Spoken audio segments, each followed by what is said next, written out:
Em Warhammer 40.000 a galáxia é o direito de nascimento da humanidade, garantido pelos exércitos do Imperador, por enquanto. Mas existem horrores esperando na escuridão do vazio. De elfos espaciais imortais a colônias de vermes sencientes, a humanidade está constantemente em guerra com civilizações alienígenas que ameaçam tomar o que nos pertence por direito. E que jeito melhor de vencer seu inimigo do que conhecê-lo? Mas lembre-se, cidadão, cada uma dessas culturas é uma ameaça ao Império, então tome cuidado para que o conhecimento não faça você sentir simpatia enquanto exploramos cada uma das espécies Xenos em Warhammer 40.000. Muito antes do Império, muito antes da maior parte da vida sequer tomar forma, os antigos já haviam dominado as estrelas. Fisicamente, muito pouco se sabe sobre eles. Muitas vezes são retratados como uma espécie de sapo psíquico, mas o único detalhe confirmado é que eram de natureza reptiliana. No entanto, mais importante que a aparência era o que eles eram capazes. Para a humanidade e outras espécies, os antigos eram como deuses. A tecnologia deles era tão avançada que podiam viajar livremente pelo universo, remodelar planetas inteiros e manipular genética em uma escala gigantesca. À medida que expandiam, eles deliberadamente semearam vida em inúmeros mundos, criando espécies projetadas para prosperar em ambientes específicos ou servir a propósitos determinados. E mesmo que os antigos já tenham desaparecido há muito tempo, algumas dessas criações perduraram, sobrevivendo até o 42º milênio, principalmente os Eldari e os Orcs. Mas a realização mais incrível deles não foi nenhuma espécie em particular, foi a teia. Em seus primeiros dias, os antigos viajavam pela dobra, assim como o Império faz agora. Mas mesmo que a dobra fosse muito mais calma do que é, no 42º milênio, eles reconheceram o quão perigoso era viajar por um lugar moldado pelos pensamentos e emoções dos seres vivos. Para escapar desses riscos, eles construíram a Teia, uma vasta rede extradimensional que lhes permitia atravessar a galáxia com segurança, rapidez e sem exposição aos horrores da disformidade. Mesmo hoje, com a maior parte da rede em ruínas, a Teia ainda é uma das estruturas mais importantes em Warhammer 40.000. Um lembrete silencioso de que os antigos quase salvaram a galáxia do caos. Enquanto os antigos moldaram grande parte da vida na galáxia, é importante lembrar que eles não foram os primeiros seres a existir. Essa distinção quase certamente pertence aos Khitan. Gerados como um subproduto literal da criação do universo, os Khitan começaram como nuvens quase sencientes que se alimentavam de sóis, o que levou a serem chamados de vampiros estelares. E à medida que amadureciam, eles cresciam em poder e inteligência até se tornarem essencialmente os deuses do universo material. Por isso, eles são agressivos com tudo ligado à disformidade e aos outros deuses de lá. Por serem vampiros, acredita-se que eles frequentemente entravam em conflito com os antigos, o que faz sentido. Se os Ketãs estivessem devorando minhas estrelas, eu também ficaria um pouco irritado com eles. Seja como for que tenha começado, os Khitan logo perceberam que não tinham como enfrentar os antigos em campo aberto, pelo menos não sem seus próprios servos. Felizmente para eles, os antigos costumavam irritar outras raças fundadoras da galáxia, especialmente os Necron-Necrontyr. Um pouco mais jovens como espécie do que os antigos, os Necrontyr eram mortais e haviam evoluído sob uma estrela que banhava seu mundo em radiação letal, condenando-os a vidas curtas e dolorosas. A morte marcava sua cultura, e as cidades eram dominadas por grandes complexos de tumbas, com moradias para os vivos espalhadas pelos arredores, como se fossem um detalhe de última hora. Quando os Necron-Necrontyr encontraram os antigos, eles imploraram por alívio de seu sofrimento, uma cura ou até mesmo a imortalidade. Mas como os Necron-Necrontyr foram criados pelos antigos, eles recusaram. Isso levou à guerra no céu. Os Necrontyr eram muito mais numerosos e tecnologicamente superiores aos antigos, mas, devido à rede, os antigos sempre conseguiam manobrar e derrotar os mortais. Os Necron-Necrontyr acabaram repelidos e confinados aos seus sistemas de origem. Nesse momento, os Khitan trouxeram uma solução: forjar corpos de metal vivo e se tornar imortal. Em troca, os Necron-Necrontyr serviriam aos Khitan, um contrato com cláusulas horríveis nas letras miúdas, mas isso é se adiantar um pouco. Por ora, o essencial é que com a biotransferência, os Necrontyr viraram os imortais Necrons, e a Guerra no Céu entrou em sua segunda e mais mortal fase. Dessa vez, os antigos estavam em desvantagem. Em desespero, eles criaram novas espécies para lutar em seu nome, sendo os Eldari e os Orcs as mais conhecidas delas. Mas não foi o suficiente. Os antigos foram exterminados, e os Khitan surgiram como os verdadeiros vencedores, derrotando rivais perigosos e conquistando uma raça de fantoches robóticos imortais. Eles subestimaram seus brinquedos. O rei silencioso Zarek, líder do Conselho Triarque, descobriu o que os Khitan tramavam. Os deuses estelares deram imortalidade e poder aos Necrontyr para vencer os antigos, mas eram predadores e manipuladores. Então, é claro, eles tinham segundas intenções. Zarek e os membros da alta classe dos Necrontyr mantiveram independência e personalidade após a transferência para novos corpos, mas a maioria dos Necrons não teve essa sorte. O Conselho Triarca observou horrorizado enquanto os Ketans se alimentavam da energia vital descartada dos Necrons Necrontyr das classes inferiores. Os Necrontyr literalmente trocaram suas almas pela vitória. Ciente de que não havia volta, Zarek colaborou com os Ketan para encerrar a guerra contra os antigos, enquanto planejava secretamente vingar seu povo. Depois de derrotarem seus antigos rivais, os Necrons se voltaram contra os Khitan como um só, despedaçando-os em fragmentos e aprisionando esses estilhaços por toda a galáxia. Com o fim da guerra, o Rei Silencioso ordenou que os Necrons entrassem no Grande Sono, sepultando-se por milhões de anos até que a galáxia estivesse mais calma e talvez mais fácil de subjugar. 60 milhões de anos depois, no 42º milênio, os Necrons despertaram e encontraram uma galáxia onde as criações dos antigos ainda lutam entre si. Incursões demoníacas ocorrem em todo lugar, enquanto uma espécie extragaláctica tenta devorar tudo. Esperar não é mais uma opção, os Necrons terão que purificar a galáxia da própria vida. Os Eldari já governaram a galáxia. Criados pelos antigos como guerreiros psíquicos, eles lutaram na Guerra no Céu. Com a partida dos antigos e o grande sono dos Necrons, os Eldari herdaram as estrelas. Agora, graças a algumas trocas culturais, temos a sorte de saber bastante sobre a natureza física desses alienígenas. Fisiologicamente, os Eldari são semelhantes aos humanos, porém mais altos, magros e com graça inquietante. Eles também são mais rápidos, mais inteligentes e muito mais perceptivos, e parece que essas habilidades físicas e mentais são sustentadas por um conjunto de órgãos complexo e francamente difícil de entender. Eles têm taxas metabólicas mais rápidas que os humanos, sistemas imunológicos muito fortes e sistemas cardíaco e nervoso mais sofisticados. Assim, até o Eldari menos treinado tem reflexos superiores aos humanos, sentidos mais aguçados e mente muito sintonizada com o Warp.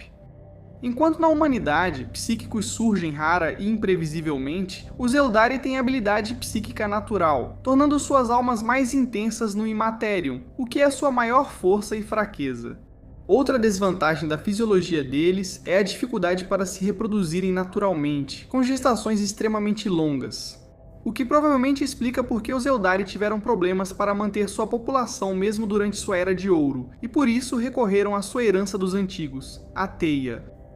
Com o domínio da rede extradimensional e seus rivais Necron tirando uma longa soneca, os Eldari prosperaram. A civilização deles alcançou uma beleza, arte e sofisticação que nenhuma outra espécie igualou. Então veio o excesso. Os Eldari, poderosos e de sentidos aguçados, tinham almas vastas e, em sua dominação, abandonaram a moderação. Ao longo de milênios, sua cultura se tornou obcecada e depravada. Hoje sabemos o que ocorre quando psíquicos sem restrições deixam emoções e desejos fluírem. Naquela época, os Eldari não sabiam que alimentavam algo na disformidade. Slaanesh. O nascimento desse novo deus do caos, conhecido como a queda dos Eldari, destruiu o império deles e consumiu a vasta maioria da espécie em um piscar de olhos, criando a tempestade disforme que agora chamamos de Olho do Terror nesse processo. Pela lógica, isso deveria tê-los destruído, mas como um sábio filósofo de terra disse, a vida encontra um caminho.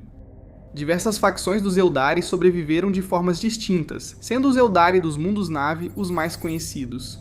Fugindo da decadência do Império antes da destruição, tornaram-se disciplinados e cautelosos. Eles seguem caminhos estruturados para controlar emoções e suprimir impulsos que os levaram à queda. Eles preservam tradições com fervor, levando partes de sua civilização perdida em naves mundo continentais pelo vazio. Residentes em Komohak, na Teia, os Dracari são herdeiros do antigo Império Eldari, que fugiram para a Teia, se encontraram e decidiram manter a festa. Eles não reprimem impulsos, mas ajustaram comportamentos para evitar que seu novo deus os devorasse. O primeiro passo foi eliminar a habilidade psíquica, tornando-os menos detectáveis na disformidade e reduzindo incursões demoníacas. Depois descobriram que Slaanesh consome suas almas, então para sobreviver, invadem o espaço real e torturam prisioneiros, absorvendo o sofrimento alheio para se manter. É uma existência brutal e parasitária, mas funciona. Depois temos os Arlequins, os verdadeiros mestres da teia. Diferente dos habitantes das naves Mundo ou dos Drukhari, os Arlequins circulam livremente entre todas as facções Eldari. Devotados a Segrak, o deus risonho, a última divindade Eldari sobrevivente, eles atuam como mensageiros, manipuladores e executores. Eles viajam em trupes, apresentando peças elaboradas que recontam a queda e o destino de sua espécie, mas por trás da teatralidade estão entre os guerreiros mais mortais da galáxia, atacando o caos sempre que o encontram. Além dessas forças principais, há também corsários e exoditas. Os corsários são andarilhos e piratas, vindos de toda a sociedade Eldari. Buscam lucro, liberdade e perigo, equilibrando-se entre a disciplina dos mundos artesanais e a crueldade dos Drukhari. Eles geralmente atacam as rotas comerciais de outras culturas espaciais, mas já foram vistos agindo em defesa dos mundos artesanais, colônias exoditas e da Teia. Os exoditas foram os primeiros a abandonar o Império antes da queda. Estabeleceram-se em mundos distantes, rejeitando a decadência e voltando a vidas mais simples. Eles ainda possuem tecnologia avançada, mas optam pela moderação e autossuficiência em vez do excesso. Muito protetores de seus mundos, evitam a política galáctica, mas defendem seus lares com ferocidade se ameaçados. No 42º milênio, os Eldari deixaram de dominar a galáxia. Lutando contra sua inevitável extinção, as várias facções têm trabalhado juntas cada vez mais, e até mesmo ajudado as raças mais jovens em sua luta contra o caos. Seus planos finais à parte, os Eldari querem fechar a disformidade e corrigir seus erros antes do fim. Os orcs foram criados apenas para a guerra. Criados pelos antigos na Guerra no Céu, eram chamados Quarks, criaturas avançadas feitas para combater os Necrons e seus mestres C'tan. Enquanto os Eldari ganharam arte e cultura, os Quarks não tiveram esse cuidado de seus criadores e milhões de anos após o sumiço dos antigos, o Império Quark desmoronou. O que restou são os orcs como conhecemos hoje, brutais, barulhentos e violentos. Os orcs são muito maiores do que a maioria dos humanos. Eles são mais largos, mais densos e muito mais difíceis de matar. Músculos grossos e ossos pesados tornam-nos adversários muito resistentes. Traumas que derrubariam um Space Marine podem não parar um orc imediatamente. Há relatos de orcs lutando mesmo após perderem grande parte do cérebro, o que mostra muito sobre como eles são feitos. Eles repõem seus números rapidamente, pois orcs se reproduzem por esporos. Uma infestação pode levar séculos para ser totalmente erradicada de um mundo. Eles se fortalecem com o combate constante e o conflito. Essa característica fez do setor Octarius um pesadelo quando o Inquisidor Cryptman tentou conter os Tiranids ao direcioná-los ao espaço dos orcs. Por um período, a guerra virou uma competição. Tiranids se alimentavam para crescer e orcs lutavam para ficarem maiores. Fora de Octarius, os orcs seguem como uma ameaça constante, espalhados pela galáxia como uma praga de músculos verdes e máquinas de guerra improvisadas. Eles não lutam por ideologia ou território, eles lutam porque gostam disso. A tática dos orcs é simples: avançar, atirar, esmagar e repetir. Porém, líderes orcs costumam ser mais espertos, e se todos os orcs da galáxia se unissem sob um grande chefe de guerra, isso poderia significar o fim da resistência organizada. Isso só não aconteceu ainda por um motivo simples. Os orcs gostam quase tanto de brigar entre si quanto com os outros. Durante a Grande Cruzada, os orcs tinham líderes fortes e inteligentes, sendo uma das maiores ameaças ao jovem Império. A Cruzada de Ulenor viu o próprio Imperador liderar a campanha que destruiu o maior império orc da época. Mesmo após a vitória, legiões inteiras caçaram os sobreviventes. 10.000 anos depois, e não mudou muita coisa. Da quase destruição dos Punhos Carmesim em Rim até a Terceira Guerra por Armageddon, com dezenas de milhares de fuzileiros espaciais enviados, os orcs mostraram uma coisa acima de tudo. Eles são o inimigo mais implacável da galáxia. Acredita-se que os Joqueiros sejam outra criação dos antigos, e eles podem estar entre as espécies mais inteligentes já criadas. Eles são mestres armeiros com uma compreensão quase incompreensível de máquinas em um nível instintivo. Diferente de outras civilizações avançadas, os Jokeiro não têm idioma nativo conhecido. Eles se comunicam por ações, reconfigurando dispositivos, alterando sistemas ou modificando um cogitador para mostrar sua intenção. Fisicamente, eles lembram o orangotango da Terra, com dedos longos e ágeis ideais para fabricar a eletrônica delicada que os tornou famosos. São raros e geralmente solitários, preferindo o isolamento a construir impérios. Onde houver tecnologia avançada, um joqueiro pode melhorá-la.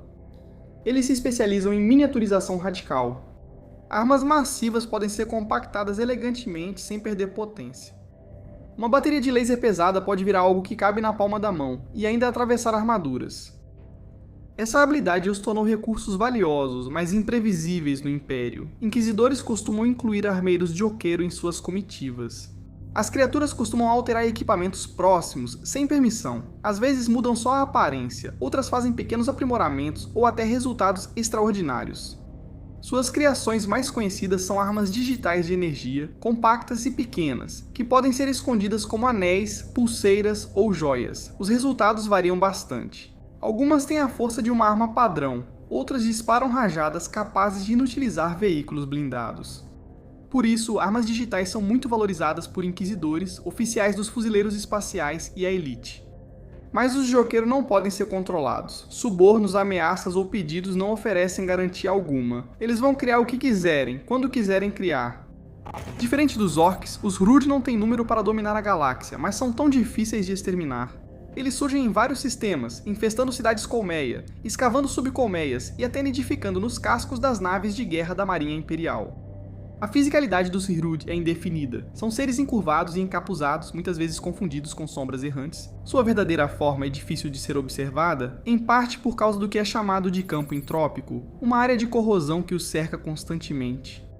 Esses campos distorcem a percepção e aceleram a decomposição ao redor das criaturas. Apenas estar perto de um Hrud pode fazer equipamentos e pessoas envelhecerem rápido. A tecnologia deles parece rudimentar, mas é altamente perigosa e baseada nos mesmos princípios entrópicos que os protegem. Sua cultura e crenças têm poucos registros e história fragmentada. Os arquivos do Administratum trazem poucas referências, e a maioria dos comandantes imperiais só aprende sobre eles ao enfrentá-los em combate. Na Grande Cruzada, os Guerreiros de Ferro travaram uma das campanhas mais brutais já travadas contra eles. Os campos entrópicos dos Hrud faziam bolteres enferrujarem rapidamente, e armaduras de energia se desintegrarem durante a batalha. Guerreiros envelheciam décadas em segundos. Pelo menos um guerreiro de ferro deteriorou-se tão rapidamente que precisou ser internado em um Dreadnought para sobreviver. Perturabo destruiu o império deles, mas nem no auge do império os Hrud foram totalmente exterminados. Nos próximos 10.000 anos, os Hrud seguiram migrando, surgindo em enxames capazes de abalar a estabilidade de mundos inteiros. Com o aumento dos números, a infraestrutura colapsa, cadeias de suprimentos falham e planetas ruem antes que o Império entenda o que ocorre. Descobertos na quarta série M40 e quando a frota colmeia Behemoth invadiu a galáxia, os Tiranids surgiram como uma força da natureza sem possibilidade de negociação, cujo único objetivo é se alimentar. Cada Tiranid é uma bioforma criada para uma função específica. Alguns dominam os campos de batalha como artilharia viva, outros avançam em enxames, sobrecarregando defesas pela quantidade. Por trás dessa variedade há uma biologia comum. Armadura quitinosa, membros com garras, sangue ácido e um metabolismo totalmente voltado para a coleta de biomassa. Cada mundo invadido é despojado de matéria orgânica, oceanos drenados, florestas digeridas e a atmosfera alterada antes da frota partir. Eles são unidos pela mente da colmeia, uma vasta inteligência psíquica que dirige cada bioforma com precisão fria. Os tirânidos não são realmente independentes, sendo extensões de uma única vontade. Eles são extremamente difíceis de derrotar. Destruir forças terrestres pouco adianta se as naves colmeia em órbita continuarem. Com biomassa, sempre podem criar novos organismos. Um tentáculo destruído pode virar uma nova frota. 4 grandes guerras contra os Tiranids marcaram o Imperium, cada uma trazida por uma frota colmeia ainda maior e mais adaptável. E a adaptação é a maior força dos Tyranids. Se uma tática falha, a mente da colmeia muda sua abordagem. Armaduras pesadas atraem armas biológicas mais poderosas. Linhas fortificadas levam à criação de escavadores e criaturas aladas para ataques aéreos. A guerra química ou biológica raramente funciona porque o enxame evolui rápido demais. Antes da invasão principal, organismos da vanguarda já preparam o caminho. Ladrões de genes infiltram mundos de presas anos, até mesmo décadas antes. Eles infectam populações locais, criam cultos que enfraquecem governos, sabotam defesas e recebem a frota ao chegar. Lictores agem sozinhos, caçando alvos-chave e eliminando comandantes para enfraquecer a resistência. A mente coletiva pode criar criaturas únicas, quando são necessárias soluções especializadas. Veja o Salto da Morte, uma besta de terror singular evoluída para a guerra psicológica. Ela não apenas mata líderes, ela os destrói. Com aparições calculadas e pressão psíquica, leva comandos inteiros à paranoia e desespero. Em certos casos, governadores planetários preferiram o suicídio a enfrentar o que temiam. Os tiranídeos são provavelmente a ameaça mais perigosa para a galáxia como um todo, mas o mais assustador sobre eles é que nem sequer sabemos quantos existem por aí. Eles vieram de fora da galáxia, então quem sabe quantos outros a mente da colmeia já consumiu. Ou se as frotas colmeia que já vimos são apenas a vanguarda de uma força muito mais colossal. Zotes são xenos enormes e escamados cuja história é marcada por contradições. Os registros imperiais raramente concordam sobre eles. Fontes dizem que já estiveram ligados aos tiranídeos, possivelmente como arautos ou organismos escravizados. Registros mostram que os Zotes entraram no espaço imperial no M39, alegando ser refugiados que fugiam de uma espécie que os havia escravizado. Em muitos desses relatos, eles foram depois exterminados. Ainda não se sabe se esses relatos são sobre os mesmos seres ou encontros diferentes, mas já foram vistos trabalhando com os tiranídeos mais de uma vez, fazendo muitos acreditarem que poderiam ser uma bioforma obsoleta da colmeia ou uma espécie da mente da colmeia. Foram usados como embaixadores por pouco tempo, até perceberem que se comunicar com sua comida era inútil. O fato é que os Zotes são raros. Fisicamente são grandes, reptilianos e têm corpos pesados com 4 membros fortes. À primeira vista, parecem centauros brutais, mas essa impressão é enganosa. Zotes são muito inteligentes e habilidosos em tecnologia. Muitos usam sistemas avançados de suporte à vida para manter seus corpos, indicando uma biologia que exige cuidados. O Ordo Xenos dedicou considerável esforço ao estudo deles. Nunca se confirmou um mundo natal dos Zote. Não há nenhum império comprovado nem autoridade central, só indivíduos isolados ou pequenos grupos nas margens do espaço imperial, indicando que essas criaturas são os últimos de uma raça em extinção, como os Eldari, porém mais avançados nesse processo. Considerando que eram usados pelos Tiranids, talvez nem sejam desta galáxia. O que os torna perigosos não é a guerra aberta, pois não tem número suficiente para isso, mas sim a capacidade de influenciar outras criaturas. Zotes usam ressonadores psíquicos para transmitir pensamentos diretamente à mente de outros seres. Com essas ferramentas, eles implantam mensagens, negociam silenciosamente e influenciam decisões sutilmente.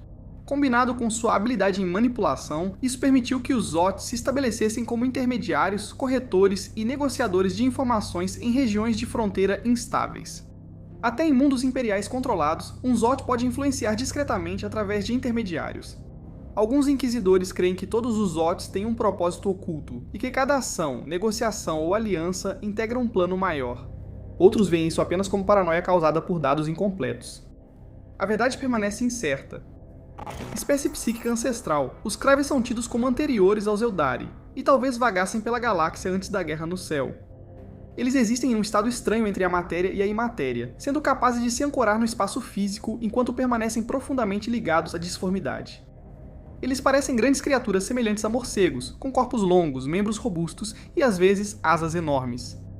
Eles são carnívoros e imponentes, mas o perigo real está em sua inteligência. Os Craives são mestres em manipulação e usam controle mental para dominar mundos. Mundos podem cair sem guerra, com governantes virando marionetes antes que o Império note algo errado.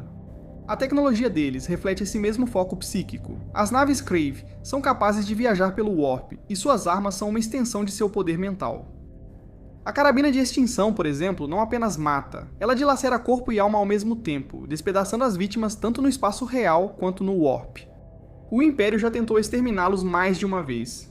Devoradores de mundos e anjos negros já lançaram grandes campanhas contra as fortalezas dos Crave, mas o conflito dos anjos negros é um dos mais infames.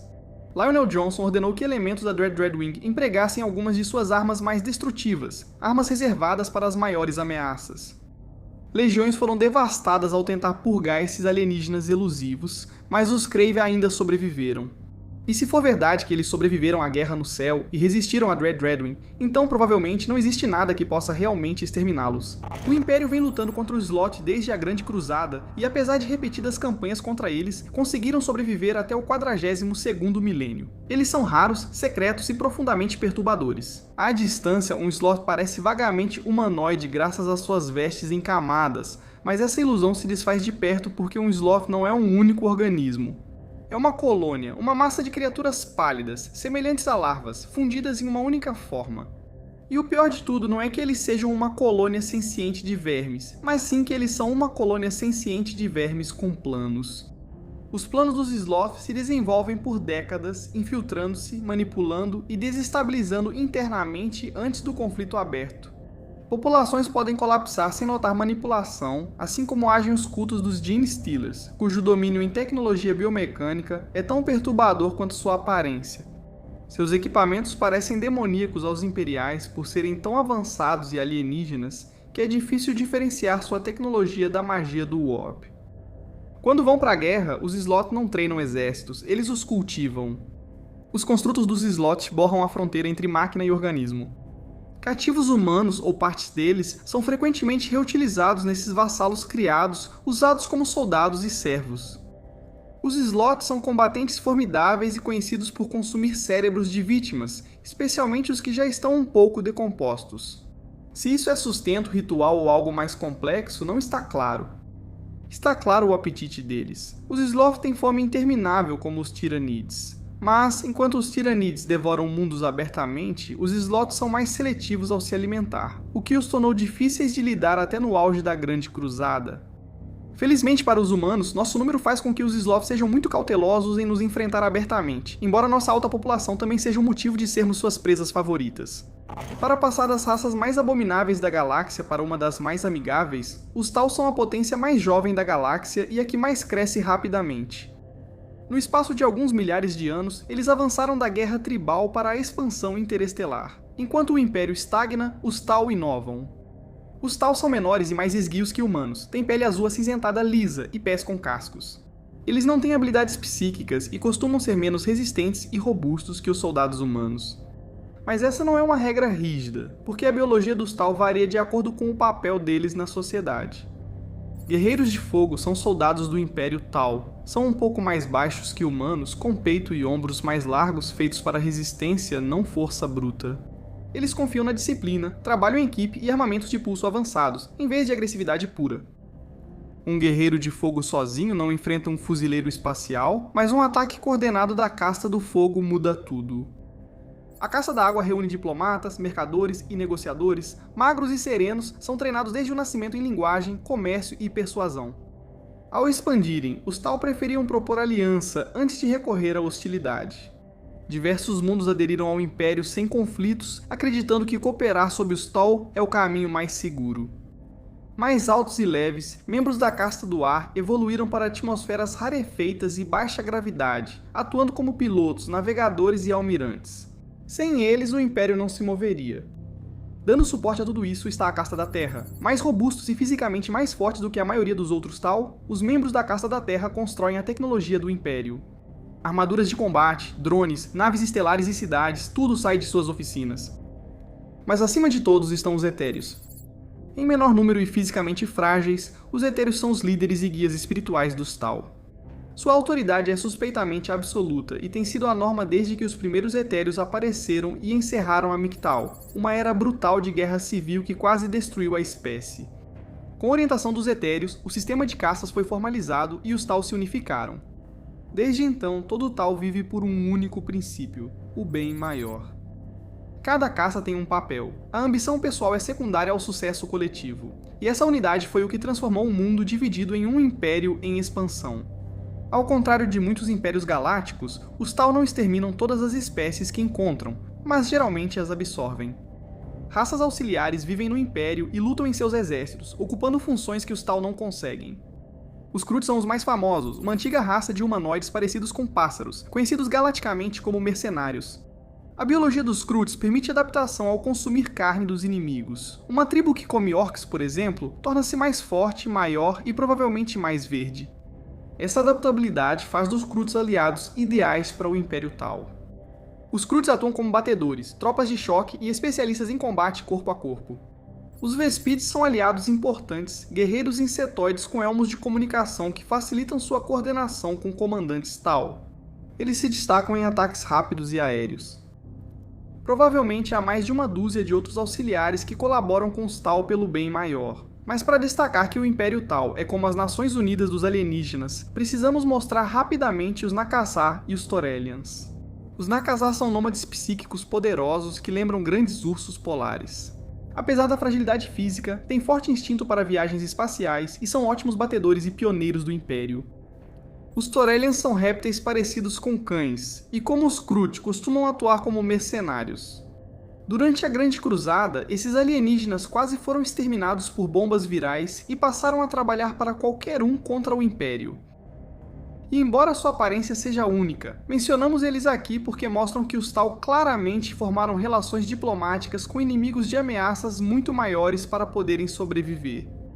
Mesmo no 42º milênio, os Tau não poderiam esperar resistir a uma cruzada imperial dedicada e bem apoiada, mas com todos esses aliados eles não precisam. Até humanos e ab-humanos como os Squats encontraram seu lugar no espaço Tau, mostrando que o bem maior é um lar seguro para quem deseja se livrar do jugo do autoritário império. Só não olhe muito de perto para o que os Tau fazem com as pessoas que questionam o próprio governo.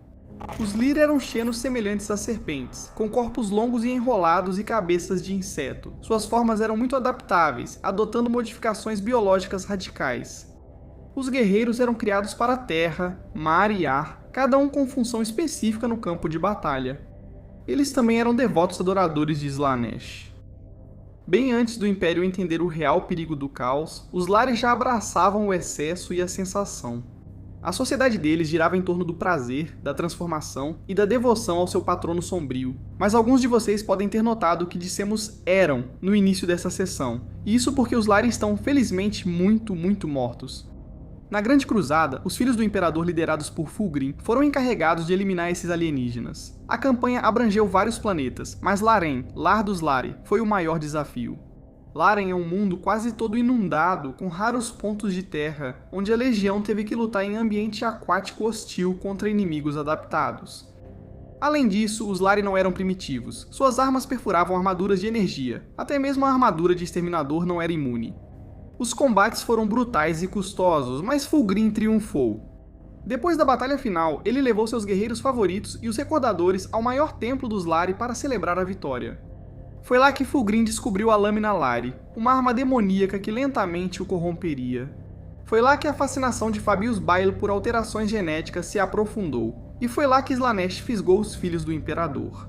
Vamos ter que colocar nossos chapéus de detetive pra essa, pessoal, porque os Hangda foram tão completamente exterminados pelo Império que não sobrou muita coisa nem mesmo nos registros mais antigos que temos disponíveis. Os Hangda, também às vezes chamados de Seraphorus Hangdan ou Ossivorus Hangdan, foram um dos maiores e mais poderosos impérios alienígenas descobertos durante a Grande Cruzada. Não há registro de como eles eram, mas temos descrições de que seus guerreiros de elite eram capazes de derrotar Astartes em combate individual, e que seus poderes de mimetismo eram temidos pelo Império. Seus nomes indicam que também comiam o cérebro das vítimas, característica compartilhada com os Sloth.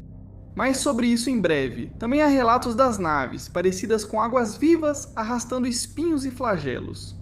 A tecnologia deles parecia tão avançada quanto a do Império, destacando-se suas armas de explosão de radiação e colares neurais, usados para escravizar milhões de humanos e xenos como servos e bucha de canhão.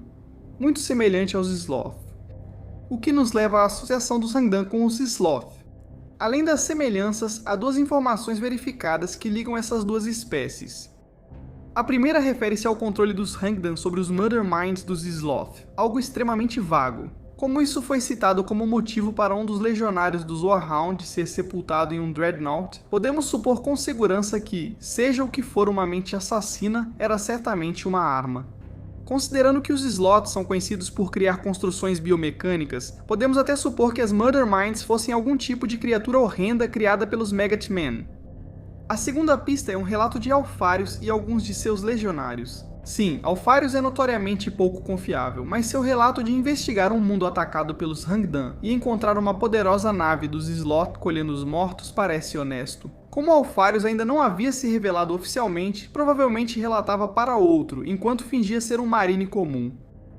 De qualquer forma, essas duas informações mostram, no mínimo, que as duas raças estavam trabalhando juntas. Há teorias de que os Hangdan foram escravos dos Sloth, mas isso é improvável. Os Hangdan foram tão perigosos que quase sumiram dos registros, enquanto os Sloth restam só como uma nota de rodapé assustadora. Mas isso levanta outra boa questão: por que os Hangdan foram apagados assim? Já falamos que os Sloth têm controle mental semelhante, mas os Tyranids, Orcs e Necrons representam uma ameaça muito maior para a galáxia. Bem, a resposta para essa pergunta também não está registrada, mas temos algumas pistas muito assustadoras que podem ajudar. O Império teve contato com os Hangda durante a Grande Cruzada em 839 M30. Tem sido difícil reunir os detalhes, mas pelos fragmentos sabemos disso.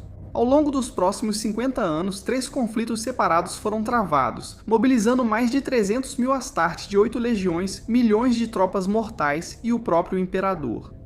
No final, os Anjos Negros haviam perdido tantos irmãos de batalha que já não eram mais a maior legião. Os Lobos Espaciais ganharam fama como carrascos do Imperador, e a 2ª e 11ª Legiões foram removidas dos registros imperiais. Obviamente, este é um assunto que exige uma discussão própria, mas está claro que algo horrível aconteceu durante esses conflitos. Algo tão prejudicial à identidade imperial que eles tiveram que remover o máximo de informações possível dos registros, seja para evitar que alguém encontrasse qualquer vestígio dos Hangda, ou para eliminar qualquer menção de uma fraqueza na máquina de guerra imperial. Os Hangda parecem ter sido totalmente destruídos, então talvez nunca saibamos. Os Megaracnídeos não estão extintos, então considere este um aviso de aracnofobia para esta seção. No auge, eles infestaram 8 sistemas estelares até que os Interex, civilização humana, travaram uma guerra brutal para contê-los. Ao invés de exterminá-los, os Interex os mantiveram presos em um único mundo, chamado pelo Império de Assassinato. Fisicamente, os Megaracnídeos lembram grandes caranguejos ou aranhas metálicas, predadores com múltiplos membros e corpos prateados e endurecidos. Eles fundem máquinas da biologia, criando formas guerreiras fortemente aprimoradas. Alguns são caçadores alados, outros enormes estruturas que recolhem materiais quebrados para reconstruir as estranhas formações de pedra que dominam seu mundo. Quando a Grande Cruzada chegou a Murder, o Império os subestimou. Uma companhia dos Anjos Sangrentos fez o primeiro contato e foi aniquilada. Os filhos do Imperador atenderam aos chamados de socorro sob o comando do Lorde Comandante Idolone, atacaram agressivamente e caíram na mesma armadilha. As criaturas semelhantes a insetos eram inteligentes, criavam estratégias e reagiam mais rápido que a maioria dos Astartes enviados para destruí-las. Só quando Horus chegou com os Lobos Lunares é que a campanha se estabilizou.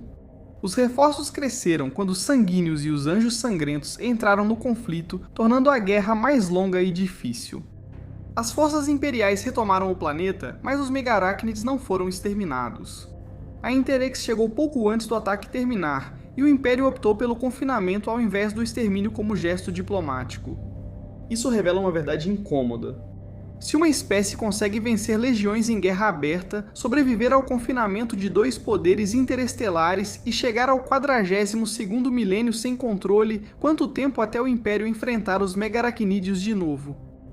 Se fôssemos listar todas as espécies de Xenos da galáxia, o vídeo teria 10 horas, então aqui vai uma rápida menção a outras culturas que merecem destaque.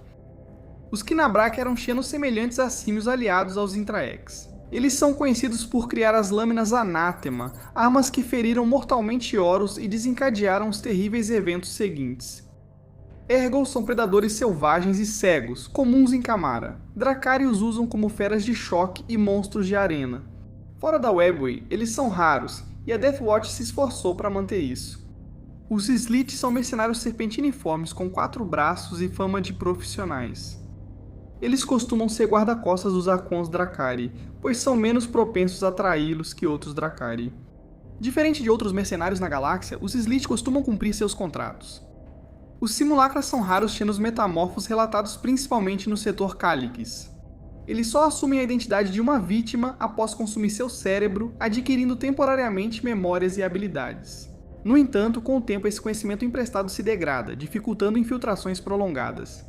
Os Forok são alienígenas carnívoros com uma fraqueza incomum, não percebem o verde brilhante. Em conflitos com os Tal, essa falha permitiu que tropas marcadas de verde sumissem de sua visão. Os Barghazes são predadores violentos contidos nas estrelas Grendel. São tão destrutivos que o Império mantém fuzileiros espaciais dedicados para isolá-los. Há uma complicação adicional. Se os Tiranídeos consumissem os Barghasi, poderiam incorporar essa agressividade ao arsenal genético, o que não seria bom.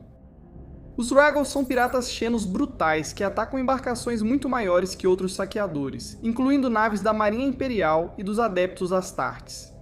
Eles não têm império fixo nem mundo central para atacar, o que dificulta eliminá-los totalmente. E finalmente a República Niad, um raro exemplo de uma cultura interestelar pacífica. Isolacionistas e despreparados para a guerra, tornaram-se alvos frequentes dos Dracari, pois nada de bom sobrevive à sombria escuridão do futuro distante. Agora, eu sei que todos nós somos cidadãos corretos e exemplares do Império, que odeiam e temem os Xenos no grau apropriado, mas o que vocês acharam desses terríveis inimigos da humanidade? Você achou algum interessante ou que não mencionamos? Conte nos comentários, assim avisamos os Arbites locais para que possam buscá-lo para mais oportunidades de educação. E para o resto de vocês que conseguiram passar nesse pequeno teste, parabéns, vocês são exatamente o tipo de pessoa que precisamos para se tornarem membros do nosso capítulo.